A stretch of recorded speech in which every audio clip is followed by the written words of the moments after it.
All right, I think it's that time. We'll get started. We all have busy days, I'm sure. So welcome to our August legislative update membership meeting, sponsored today by Comcast. Big thank you to Comcast for the sponsorship. We're pleased today to have our special guest speaker. Everyone knows Congressman Jeff Van Drew. Thank you, Congressman, for being here with us today. We also have Nick Vo from the Eastern Region Office of the U.S. Chamber of Commerce. Thank you, Nick, as well. Right now, I'm gonna turn the introductions over to Kathy Farinaccio, Senior Manager of Government Affairs with Comcast. Again, Comcast is our sponsor today, making this meeting possible. So a big thank you to Comcast. Kathy, thank you for your support, and I will turn it over to you. Thanks, Doug. And as Doug said, I'm Kathy Farinaccio. I'm Senior Manager of Government Affairs for Comcast in Southern New Jersey.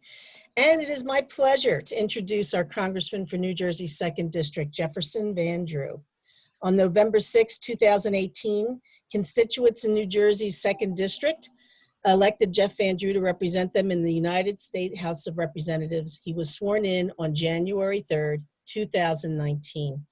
Prior to that, Jeff served on the Dennis Township Committee and as mayor. He also served on the Cape May County Board of Chosen Freeholders and was a Dennis Township Fire Commissioner. As a Cape May County freeholder, Jeff made support for a local community college a major campaign issue. In 2002, ground was broken on the site of the future Atlantic Cape Community College campus in Cape May County. Congressman Van Drew previously served 4 terms in the New Jersey State Senate. For the 2018-19 State Senate session, he served on the Community and Urban Affairs Committee as chair, the Military and Veterans Affairs Committee as vice chair, the Joint Committee on Housing Affordability, and the Intergovernmental Relations Commission. As congressman, he serves on 2 subcommittees for the Committee on Homeland Security, the Subcommittee on Transportation and Maritime Security, and the Subcommittee on Oversight, Management, and Accountability. He also serves on the Committee on Education and Labor. Caucus memberships include the Problem Solvers Caucus and the LGBT Equality Caucus. Jeff has earned a reputation as a strong advocate for Southern New Jersey municipalities, but especially for veterans, senior citizens, and consumers. He demonstrates a willingness to work on a bipartisan basis, addressing issues of vital concern to the residents of his district. Dr. Van Drew recently retired from dentistry after 30 years of practice in South Jersey. He and his wife have 2 children and 2 grandchildren, and they reside in Dennis Township. And it is my pleasure once again to welcome you, Jeff, to this meeting. Thank you, Kathy. It's great to be here. It's always great to see you.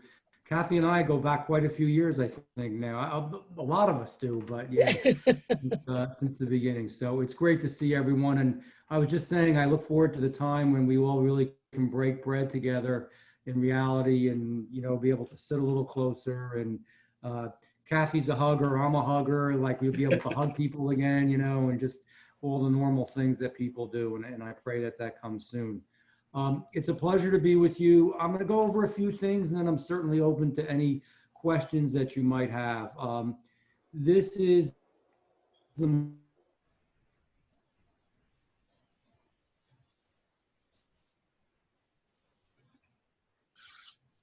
I tell people all the time that this election.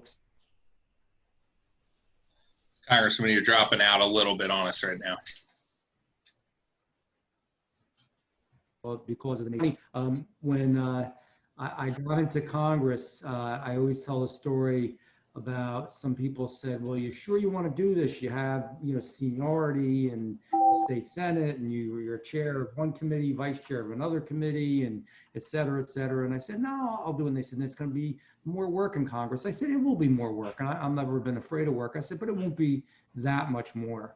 Boy, was I wrong. It has been unbelievable because of all the issues we've had and all the challenges and problems, whether it's in the business community, health issues, and then what's just going on in our state so much. So I just want to go over a few of those. So we'll start with what's coming up next week. Next week, actually, I will be leaving on Saturday for Washington. I have a lot to do there, a lot of meetings, a lot going on, and trying to hopefully be part of a process where we can broker out some kind of a deal. So where we are now is this. We know the Postal Service needs money. I, for one, support the Postal Service. I think they're important. They are historic. And even though we send less snail mail, as it were, the regular mail, letters, etc., we send so many other things from, all that we order on the internet and all that we do in general, that they certainly are very much needed. So we've got to get this squared away. And we've got everybody on the same page. The good thing is that they need to be squared away. The president says he will sign any bill dealing with them to help. The numbers that are being bandied about range from $10 billion to $25 billion to get them out of trouble. He will sign either one. The Senate president wants to do a larger bill rather than a standalone bill only on the USPS. So let me just go over that again. The Senate president wants to do a CR, continuing resolution, to get us going for a while longer, to get the government funded. He also wants to do legislation that would do a lot of things. It's called the skinny bill, but basically he wants to get more education funding because of some of what's going on, more funding for testing, more funding for vaccine preparation, more funding for PPP, a second draw that would occur on it, more funding for unemployment insurance, but not the 600. It would be 300 from the feds, 100 from the state, if the state decided they wanted to do it. So he has a much bigger and fuller bill. It's a much more robust bill. The bill in the House of Representatives, the Speaker, Nancy Pelosi, for some reason, doesn't want to address any of these other issues and only wants to address the post office. I think that's an error. I think we're there to work. My job is to work for you, and I think we should be there working and getting things done. And I actually think the Senate bill is quite good. And there's a real lot that we could agree on there, a great deal that the president would agree on, that many people in both the House and the Senate would agree upon. Unfortunately, Ms. Pelosi is just not willing to do that right now. So it will be interesting because, once again, and this is my argument all the time, we're going to Congress and we're going to vote, and maybe this will change. But the very latest and hottest right now is we will be voting for one bill, which will be a $25 billion bill. And that will be it pretty much in the House of Representatives. Well, the Senate president has already said he wants to do more than that. So to me, we shouldn't just do that one bill, which isn't going to go, and then leave, because we're wasting more time, and time is precious, and the post office is important, and so is testing, and so is the vaccine, and so is education, and so are all these other issues. So I'm hopeful that we can hash some of this out and do a little better than that. That's a problem we've had in the last 2 years, quite frankly, in my opinion, in the House of Representatives. We do bills that we absolutely, unfortunately, are sure are not going to go anywhere. Frankly, I don't have time for that. I wanted to be elected, and I want to work hard, and I want to get things done, and I want to straighten stuff out. I don't know how else to say it. So that's where we are with that. And we're all waiting, holding our breath to see what's going to happen. And of course, I'm going to try to help. I've been very outspoken. For any of you that follow me on my Facebook or any of the other things that information that I put out, I'm pretty clear on it. We also need to obviously do more in New Jersey. And I don't know how to say it, but to say it. So those of you that know me, whether I'm Republican or Democrat, I'm a pretty bipartisan guy. I always have been. I like people. I want to get things done. I've always had that relationship in all the counties I've worked in. I still do. It is hard for me to say nice things about the governor. And I don't mean that I'll say rude or mean things. It's just that we've done so many things that I think are just not working correctly. Motor vehicles. I mean, our folks down here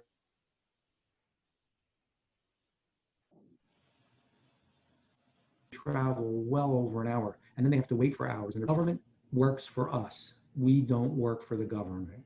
That's something that people have to remember and understand. So it's shameful. When they first, now you tell me, you folks are smart people, you're business people, you're involved and do a lot of things. You tell me, motor vehicles wasn't open for months and months and months and months. So you're just going to open it the first day, not give anybody any reservations, not tell anybody anything, just open it up after all these months of people needing things and not getting them, and closing down some of the functions that used to occur down here in Cape May and Deep South Jersey. So what do we think's going to happen? What do we think? I mean, is it rocket science? No, people went, they got there or 6 in the morning, 8 in the morning, waited on lines. Older people fainted. Nobody was offered water or anything to drink. Nobody was offered bathroom amenities. That's unbelievable and it's unacceptable. That's one issue. I will tell you what we've gone through with unemployment insurance.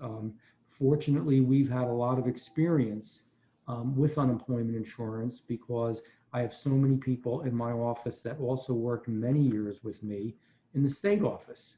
So we really know how to navigate that. And even with that, we could only help so much, but we worked hard. There were a couple times in the beginning it was so bad, and I'm not embellishing or exaggerating, that a couple of my employees stayed over 24/7, didn't even go home, trying to help people that are calling you on the phone, crying. I mean, it was really bad in the beginning.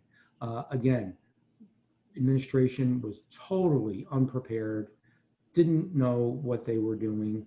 I was on a call one time with some other legislators, and we were talking about minor trivial stuff, to be honest with you. And I said, hey, how about unemployment insurance? These people can't pay their mortgages, their rents, they can't buy food. These are people, by the way, many of whom were never unemployed in their life, ever. And everybody said, and the governor said, no, it's going to be okay. I'm not hearing any of that. And I just didn't know I almost didn't know what to say. And then I said, then Governor, respectfully, you're not listening because it's happening. They're using the same equipment that literally was around during Dwight D. Eisenhower. Does anybody know who he was? He was a president a long time ago during World War II. He was a great man. It was in the 50s, 1950s. That's how old our equipment is. That's shameful. And it's really shameful because we knew we were going to need new equipment because we already went through the Great Recession in 08. So they had real big problems there too. And we helped a lot there, nothing to the dimension of this. And so they obviously, one of the things we should have done is gotten new equipment to make it so much easier and better for the people who obviously need this service. It always seems to me in government, we take care of everything and spend on everything except for the people themselves who really need help. We had a lot of work done, and I see Scott Weldon is on with us, and he's done such a good job with PPP and so many of the other issues. We were able to reshape PPP and some other functions as well to be more oriented towards the shore, so that the shore, would be able to gain more, the shore businesses, and had to do with the dates when, it would kick in and the dates when it would run out. And of course, our situation at the shore is different than almost anybody else's. So that was something, and quite frankly, that was something we worked directly with the president on that. Spoke to the president, spoke to his staff, I did, and just said how extremely important it was. The president understood that made sense and that had to be changed, and that's why PPP was, but it was a lot of work. As far as other issues, in the state, I think that the opening to some degree has been dreadful. And let me be clear, I want to be careful. I don't want people to get sick. I don't want people to get COVID. I don't want to be careless. I wear my mask. I do the things you're supposed to do, even though, by the way, just talk about, government in general. We don't know. First, even according to Fauci, first the mask was good. Then that really doesn't do that much. Then it's good again. I guess it's good now. I wear it because you don't want to take a chance. But the reality is sometimes you really, really wonder. I will tell you, just as a doctor, the one thing, I think the mask is worth wearing just to be careful, especially when you're inside and it's crowded. Washing your hands well, really, really matters. And that has been proven over and over again, not only with this disease, but with many diseases. People just don't do it as well as they should. We're busy, we rush, so we go in and we rinse them off. I mean, really scrubbing your hands down, creating that friction, using hot water. And that's really important. I think we should almost emphasize that more. But going back to the other, as far as opening, so restaurant, I want people to know one thing, because some folks don't know this.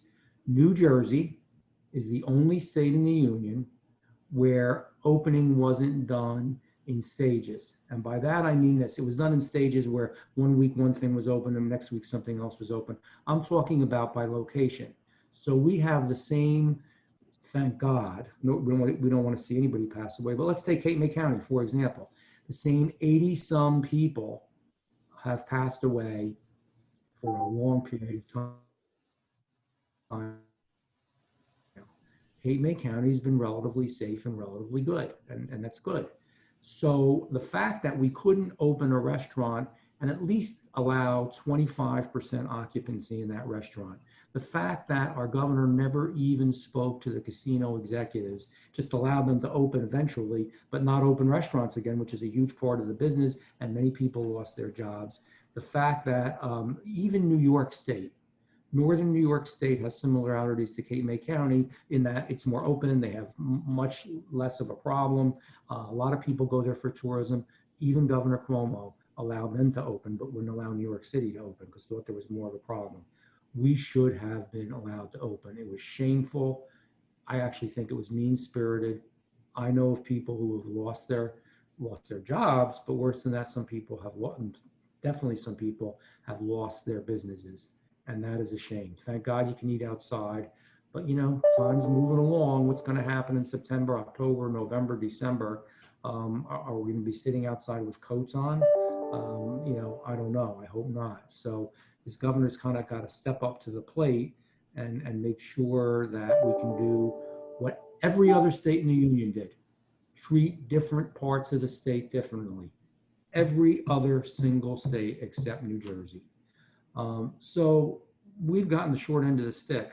I've sued the governor along with Michael Testa, who's done a nice job. As you know, he's your state senator, and he's involved in another lawsuit now about something that is called mail-in voting. Let me explain that for folks that don't understand it, because it's really, really important. I am not against vote by mail. Michael Testa is not against vote by mail. Vote by mail is something I've used when I'm in Washington, when I'm on vacation, when I've gone somewhere. Vote by mail can be a good thing. In vote by mail, you put in a request for a ballot. They take note of that at the election board. They check it off. They send you the ballot. You fill out the ballot. You send it back to them. They check the big book that you voted so that you can't vote twice or do anything inappropriate. And it's done, no problem. And if people want to vote by mail, absolutely, they should be allowed to vote by mail. Some people have to vote by mail. I don't have a problem with it.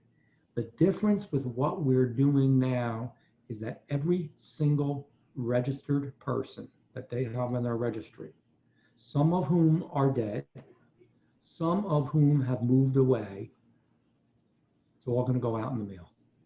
Now, what's wrong with this? Number one, I'll give you a couple of examples. I talked to a postman who had 2 examples where people had passed away and yet a ballot was sent out. He was supposed to deliver, which he didn't. I've spoken to a few people who moved into a home, they bought a home, they got their vote by mail, but then, not vote by mail, actually, their mail vote.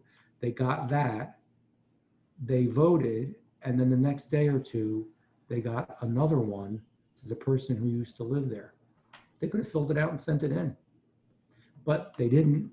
I don't know how many people did. I don't know, what's going on in general. You saw that in Patterson, the election has to actually be redone, that it was so defective and so corrupt. You've seen in other areas where there are problems as well. Why would we do this? It is easy enough to vote by machine, which most people still want to do.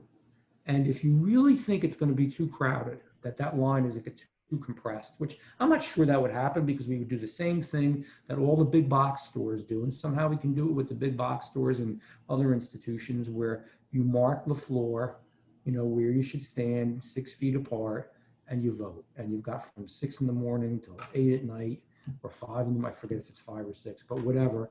And if you still think that's a problem, then you could do it Monday and Tuesday. So you could have like A to K vote on Monday, and then K to Z vote on Tuesday. And you certainly wouldn't have a problem. That was the real answer. This is going to create chaos. The Rita Fulgeniti, who I consider one of the experts, and you probably read and heard what she said, and she never thinks anything's a problem, but what a problem it's going to be. And Atlantic County is just going to be a madhouse. They're never, ever going to be able to process this. So if we have some close elections, we're not going to know who's won for a very long time. And my understanding constitutionally is, if it doesn't happen by December or January, I forget which. Scott, do you know, is it December or January if we don't have a winner in the presidency? But in any event, it's December 8th. December 8th. When the electoral college meets him. Yeah. So if December 8th it doesn't work out, it's out of the people's hands then, and then it will come actually and go to Congress. Unbelievable. Unbelievable. I mean, I don't know how much chaos, or if we want a revolution in our country or what, but that's not acceptable. Why would the governor do this? I just don't know. Yes, there are other states that have this sort of a system. They've worked on it for months and years. They've worked on it for years to make sure that it really works well. And in their case, it does work well. They have the machinery, the equipment, the system to do it all quickly. We don't have this yet. So we should do it the other way.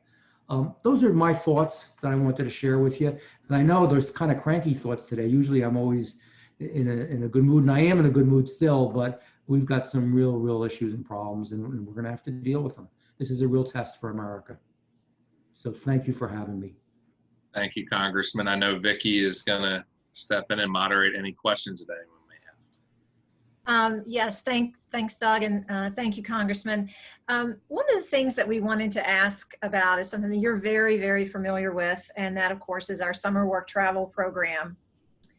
And you know how important that is, specifically here in Cape May County. The president included summer work travel in his executive order on immigration. There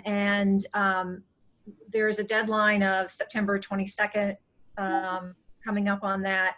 And we just wondered if you could offer any insight to that, any assistance you can offer given your relationship with the administration of helping, this year, of course, with COVID, there were many factors that impacted students being able to come to the United States and work, and we've certainly felt the impact of that here in Cape May County.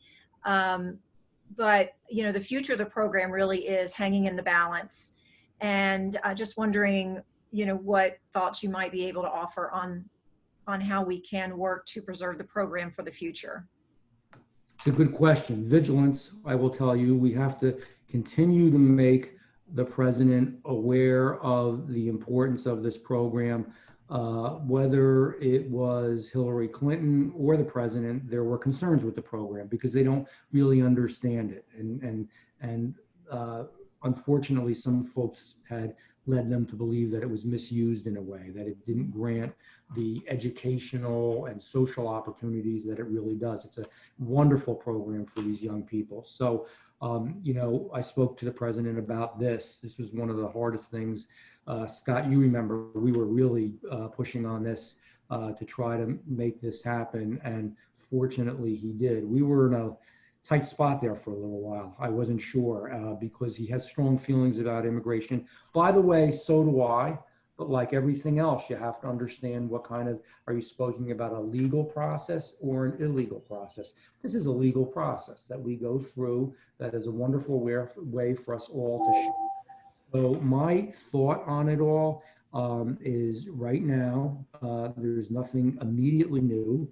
Right now, we have to, as the year goes along and as we go towards next year, into next year, which will hopefully be a better year, we must remain vigilant on that. That's something that is on everybody in my office's radar screen to make sure that we keep the president, the administration, everybody aware of just how excruciatingly important this is to us, and we will.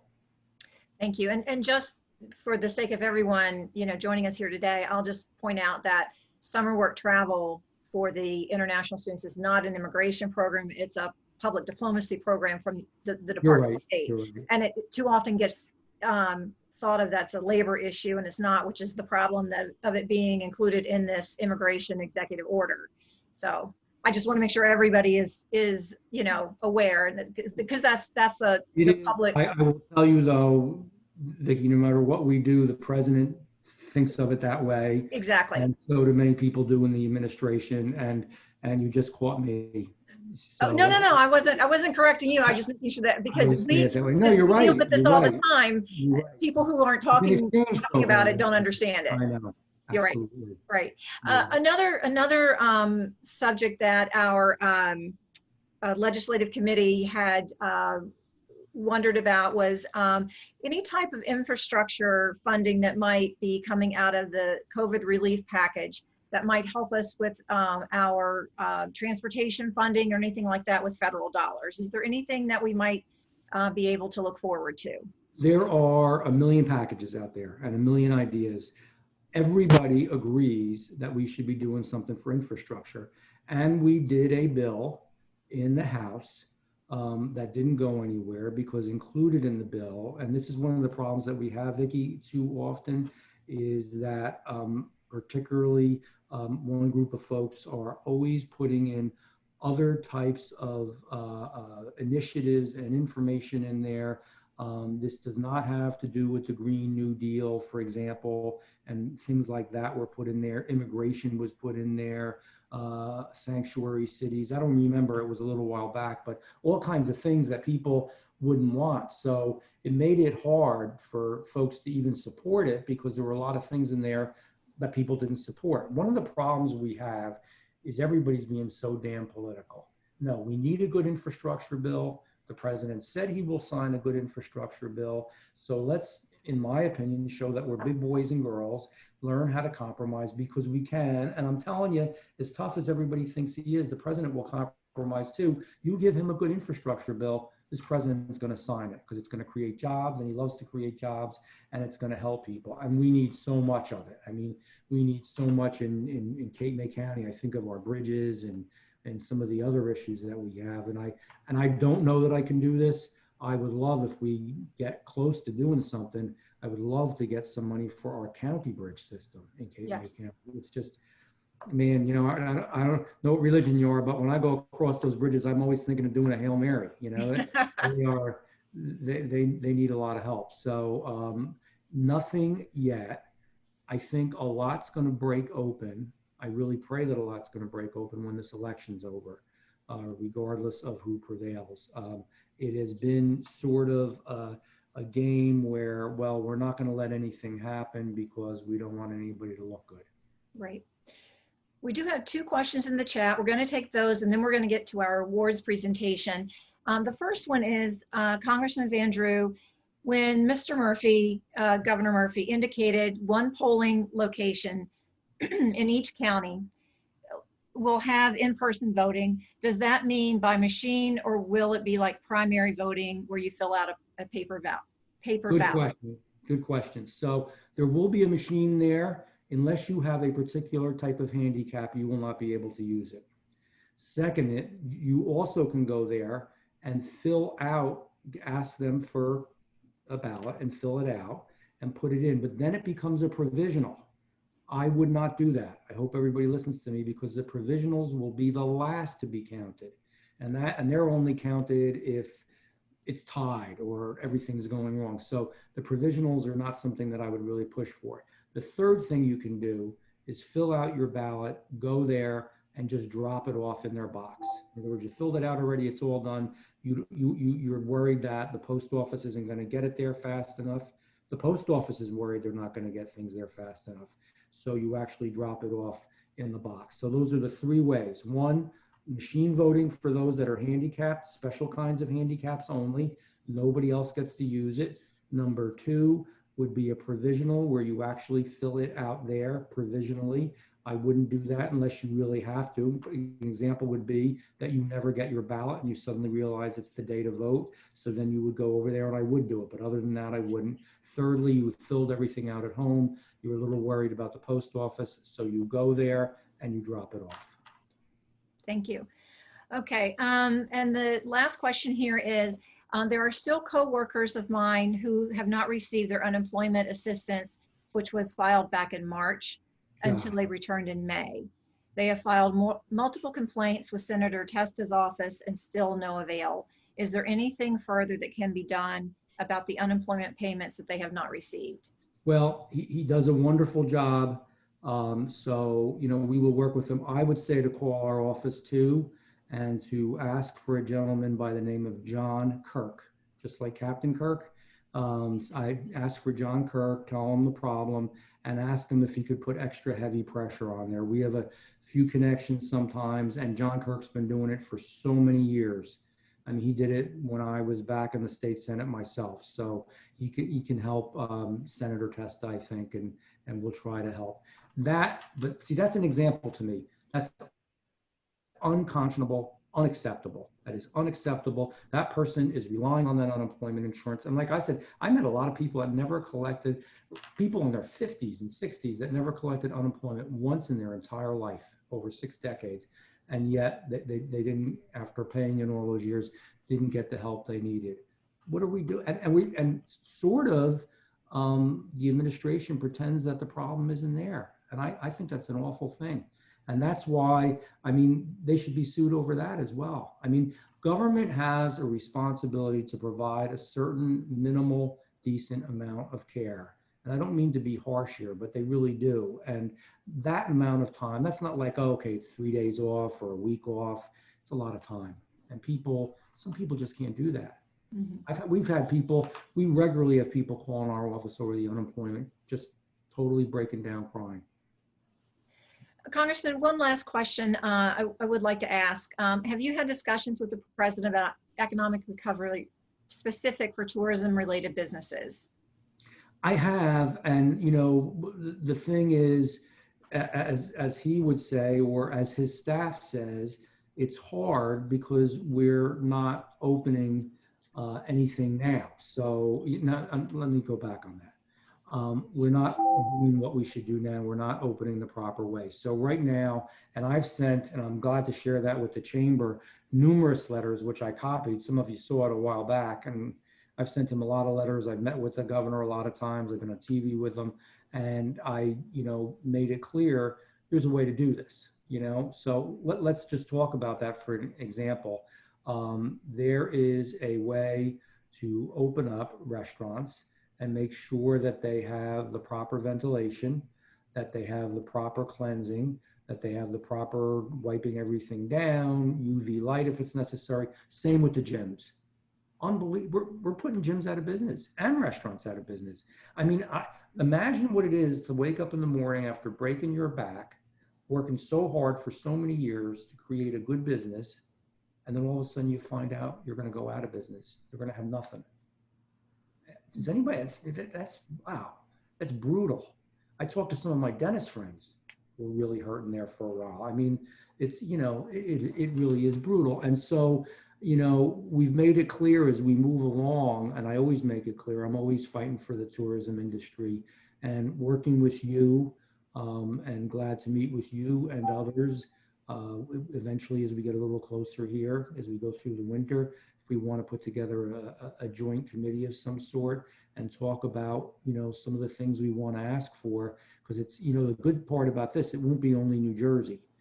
Florida is going to be interested. Of course, they've done much better, but Louisiana. I mean, I can name state after state that's going to be interested in doing something. So I'm more than willing to help you and work with you on that.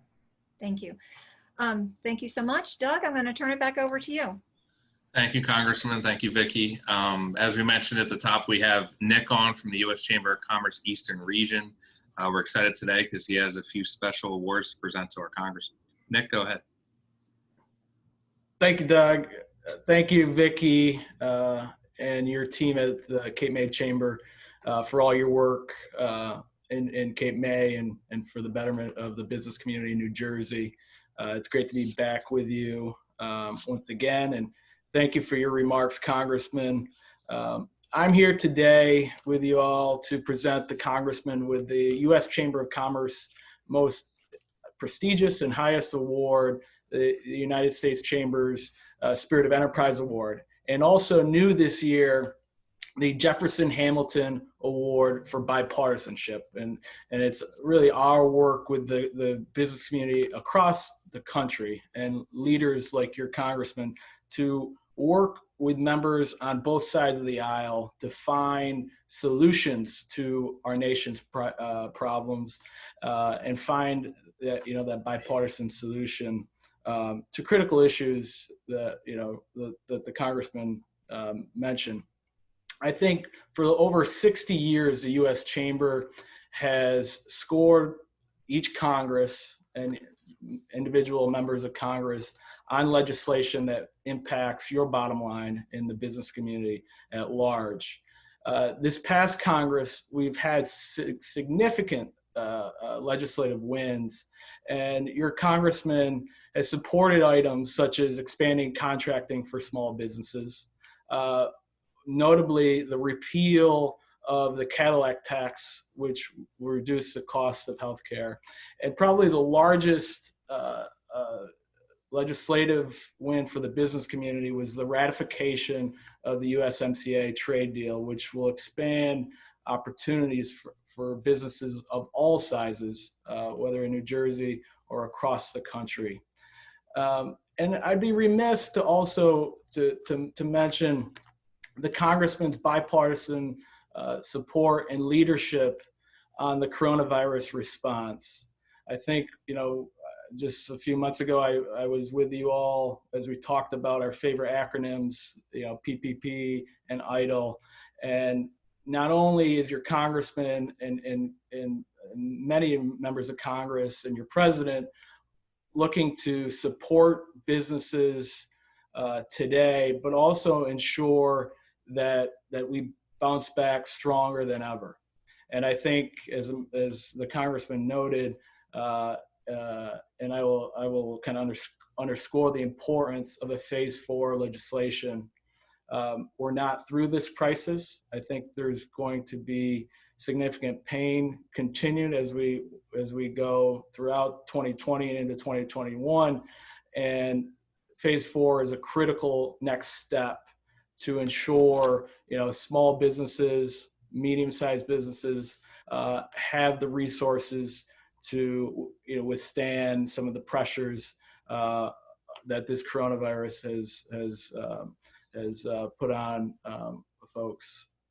I think with that in mind, it's important that we all work together in a bipartisan fashion. And I think your Congressman is, a testament of the true success we can have when we work across the aisle for the betterment of the business community.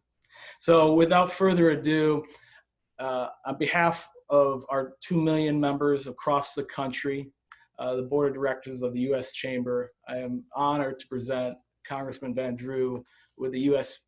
Chamber's Spirit of Enterprise Award for his laser focus on creating jobs and lifting incomes, not only in Cape May, but also New Jersey and across America. So thank you again for having me here today. Well, thank you. And that was a great speech. I'm going to use you on the trail. No, seriously, I really appreciate it much. And I'm going to continue to do this and do my very best to try to, number one, as you said, bring people together and have at least a little bit more bipartisanship. It was hard this year, as you know, numerous times. And You know, the way businesses go, especially small businesses, is the way our country goes. We are a capitalist country, and that is one of the things that we're going to really have to make sure that people understand, I believe, in this election and as we go through this process. And I think that's a good thing. So I always used to start when we had the big meetings recently, or a big chamber meeting, I would start out saying, well, I want to tell you two things. One, I'm a capitalist, and secondly, I think it's good to make money. And so, you know, everybody would laugh and that would be it. But this is a true honor for me, and I really do appreciate it. It means a lot, and I will cherish it. Thank you. All right, thank you, Nick, and congratulations, Congressman. It's a much-deserved award. Quick think the few new- business. The new Chevrolet Suburban goes with that too, right? That's what I buy my cars from him, and yeah, he keeps that. Isn't it time for you to buy another one? You know. Thank you, Now, Congressman. now that one took everything away. Yeah, I can help with the motor vehicle work too on that, right? So, Yeah. all right, with a couple quick business items for our chamber. I'm going to introduce John Kelly right now for the marketing update. John. So I'm going to scoot out. Is that okay? Thank you, Congressman. Thank you so much. I wish you all a great end of the summer. Enjoy a little bit. Try to have a little bit of fun. And it was a real, you know, honor to be with you today. Next time we're doing it all together in person. Thank you. Thanks so much. Take care. John, you there? I am here, Doug. Thank you so much. Good afternoon to everybody on the call today. First thing we have on the agenda I see here is a couple of our new members we wanted to introduce you to. The first is Henry's Landmark Jewelers with stores in Ocean City and Cape May. Happy to have them on board. And real estate development company PF Parking also on board this month. So we welcome those new members and look forward to working with them. I see items 2 and 3 here, Doug. The Business at the Beach Expo and the 2021 Jersey Cape Vacation Guide. To give you a quick report on those, you know, I'll just mention everybody that, you know, we, as the leaders of the chamber here, you know, thought long and hard about these two programs with respect to all that's going on with COVID and the like. Should they continue? And we came to the realization that absolutely it must go on, right? With the Business at the Beach Expo, our B2B networking, if we can't be in person, which we would prefer, we have to push forward with staying together, connecting, networking, talking about our products and services and supporting each other. So we said, we're moving ahead with the Business at the Beach Expo. We have invested in an online platform called Remo. It's pretty cool. I'll tell you about that in just a little bit. But the expo will be September 23rd. It's a Wednesday. The timing's a little bit different than we might be used to in the past. It'll be 1 to 4 p.m. And if you close your eyes, you can visualize this 3-hour period. You know, first we're going to hear from a great digital marketer. His name is Stephen Dollar from a company called Reach Local. He's going to help us to drive revenue and sales strategies with different advertising solutions in the digital marketing area. That's going to be about 1 to 1:45 with a couple questions and answers. The expo floor will open at 2. Now, when you log on to this platform, you'll come into literally a room with tables, just like the expo. You'll find yourself at a table with one of our great exhibitors. We'll have about 50 there on that Wednesday. And 2 things can happen at those tables. First, one click will bring up their contact information, ways to connect on LinkedIn and Facebook, and even perhaps an appointment calendar to schedule an appointment at another time. 2 clicks will put you in a video opportunity, face-to-face chat like we have here, similar to Zoom. So you could talk with that exhibitor right at their table, and there might be one or two other people also interested in that product or service. And then you just jump from table to table with just the click of your mouse. Now everyone will need to have video and audio on to make this work the best. And that's what you can expect. And then right around I guess it'd be 2 o'clock. Let me double check that. 2:45 is our second seminar, which is titled Marketing Automation for Lead Generation. So Richard Falla is going to talk to us about how to use some of these marketing automation platforms to drive leads for our various businesses. And that'll go till about 3:30, and then we'll finish up on the expo floor till 4 o'clock. So everyone can learn a little more about this at cape-may-county-chamber.com/expo or /events. Either way, it'll get you there. We hope you'll register and spend some time with our sponsors and our exhibitors. And it's just a way to delve into a virtual online networking situation until we're able to get back face to face. So we're looking forward to that, and more information will be coming out pretty much on a regular daily basis until we get to September 23rd. The Jersey Cape Vacation Guide, just give you a quick update on that for 2021. Advertising sales has started for that publication. We just think that, like we all do, and Vicki and the Congressman just mentioned that, tourism will never be more important than it will be next year. So we're, by all means are getting our tools ready to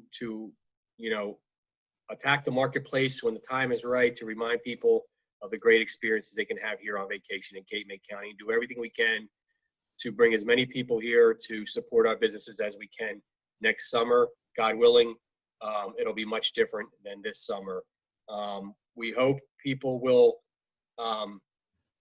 show their interest in advertising in the Jersey Cape Vacation Guide. It has a great reach, both in market, once the people are here, and then pre-season and throughout the season, outer market, to just remind people of what we have to offer. And of course, it all includes a digital component too, with the website and our emails and the like. So it's a great package to promote tourism, and we're looking forward to that. And we hope everyone will try to support that project and give us all the resources possible to promote tourism next year. Having said that, we're not done this year yet. We have the other eye on this year. We're still doing some advertising for the early fall season and communicating with the visitor about what's going on the rest of this summer. So just wanted to mention those couple things. Unless you had any questions, I'll turn it back to you. Thank you, John. Thanks for all the hard work as we pivot these events more virtually. So much appreciated. Maura, we're going to bring you on now for the nominating committee report. Hi, everyone. Good afternoon. Dear directors, I'm pleased to present the nominations to the board of directors. The following individuals we are proposing to re-elect for a 3-year term. The following: Nancy Cleaver, Jim Ridgway, Ron Salpisi, Chris Mooney. And then for a 2-year term, Bill Davis and Tom Hutchinson, and Christina Goss. New elections for 1-year terms to the board of directors: Alicia Pearson, Stephanie Thomas, and Tracy Martin. And for a 3-year term, Tom Pratsky. So can I please get a motion to approve from a director? Tammy, thank you. And a second? Amy? All right, all those in favor? Okay. Thank you, Doug. That's my report. Thank you, Mark. Good job.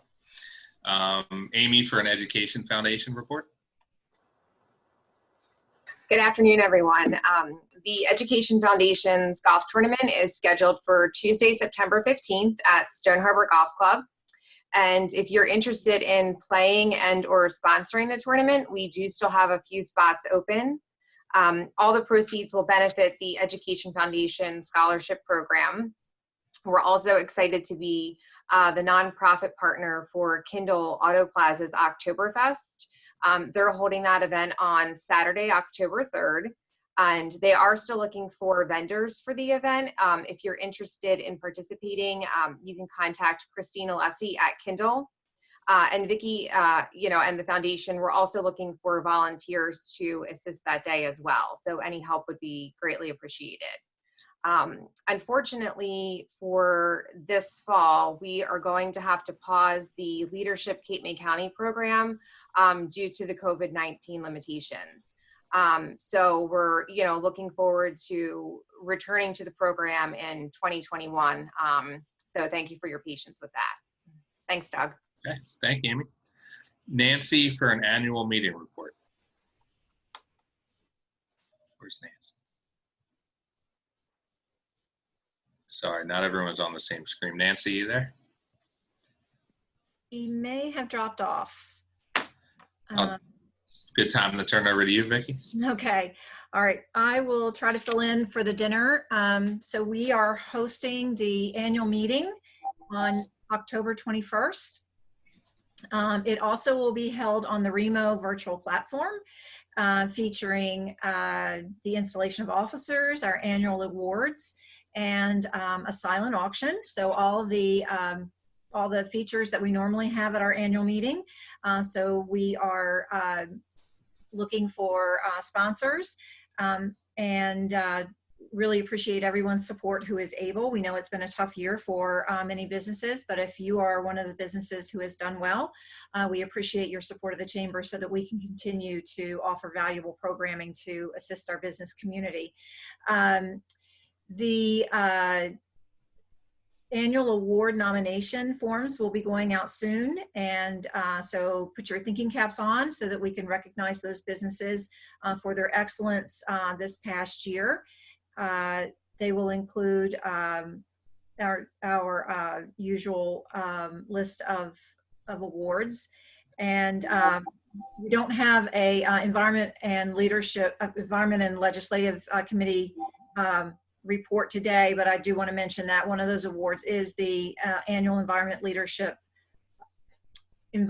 Leadership Award. So Steve, I want to make sure that I mention that. Also wanted to remind everybody about the Safely Together Cape May County campaign.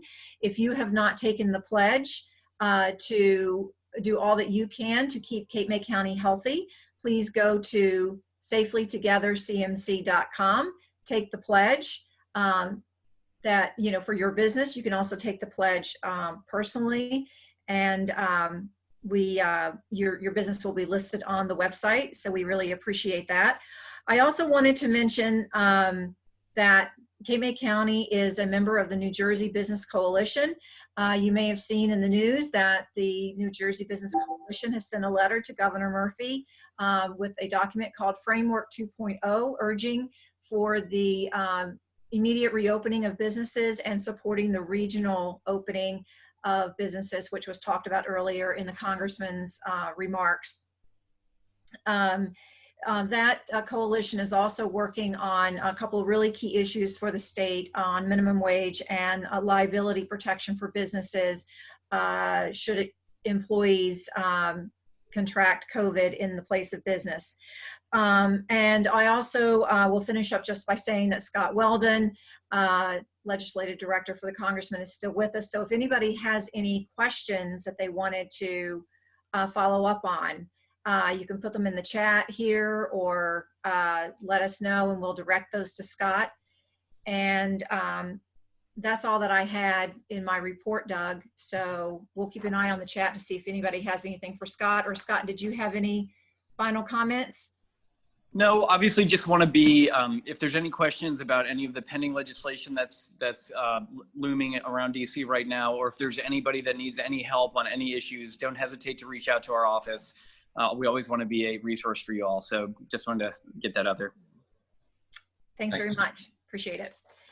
Doug? Okay, thank you, Vicki. As we would do if we were all together, does anyone have any announcements for the group? You can, I'm sure Nina would unmute you.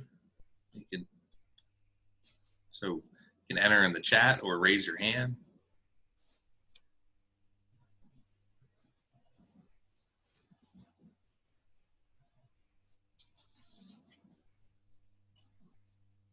Good? Okay. Well, thank you, everybody. I think today was a really informative meeting. Thanks for being with us. And we will see you next month. And we have some great events upcoming. So look forward to seeing you then as well. Can I get a motion to adjourn the meeting?